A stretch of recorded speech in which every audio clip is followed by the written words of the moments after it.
In this video, I'll be reviewing the Z1 Rider GoPro gimbal from foxtechfpv.com. This gimbal is designed to be used handheld, worn, or mounted to something. It's not really designed for drones because it can't interface with an RC controller. It uses a standard GoPro slot mount so it can be used with all the GoPro accessories. The electronics, batteries, and buttons are mounted in this separate stick that's attached with a wire. Once powered on, the gimbal has several modes. The first is follow mode with a locked tilt axis. You can unlock the tilt axis for 2-axis follow mode. The second mode locks all axes, so the gimbal is always facing the same way. You can unlock the tilt axis so that it follows only on the tilt. The buttons on the controller can be used to control all the axes manually. The stabilization that this gimbal offers is decent. I could definitely get better results with a custom-tuned Alexmos controller, but when there's a lot of motion going on in the video, it still looks pretty good. I first tested this gimbal out while paragliding. Nice. Woo! It was mounted on the top of my helmet, and I had it on 2-axis follow mode, so it would look wherever I was looking, but maintain a level roll axis. The results were pretty sweet.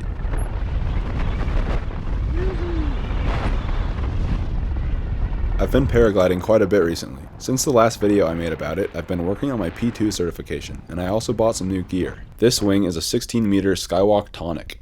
It's kind of like a hybrid in between a paraglider and a speed wing. Really nice for hike and fly stuff.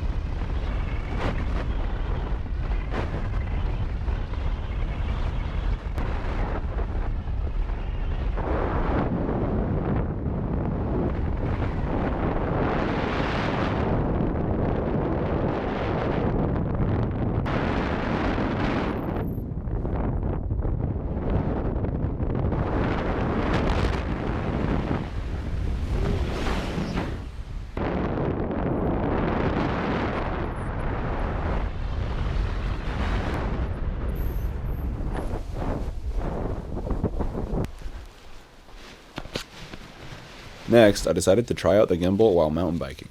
It's mounted on a GoPro chest harness and was set to follow mode on only the yaw axis. Pitch is locked. The results are really cool. It's neat how you can see the bike move relative to the camera.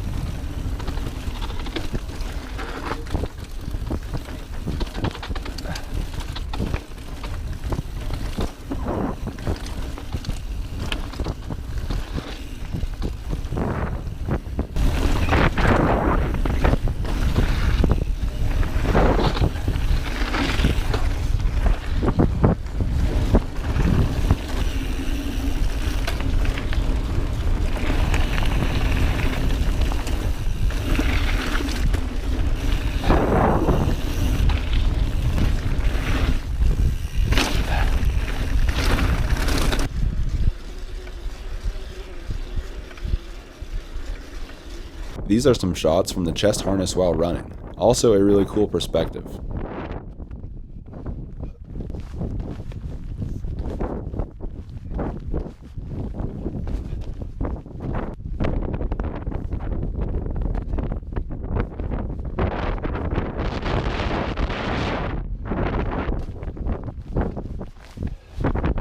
Overall, I think a wearable gimbal can produce some really cool video for sports. The Z1 Rider seems to be a good option, but it's hard for me to tell because I really haven't used that many other wearable gimbals. My two biggest complaints are that the motors are big and heavy, and that the buttons on the controller can be unintentionally pushed when it's in your backpack or pocket. Other than that, it's a really cool product. Thanks for watching, bye.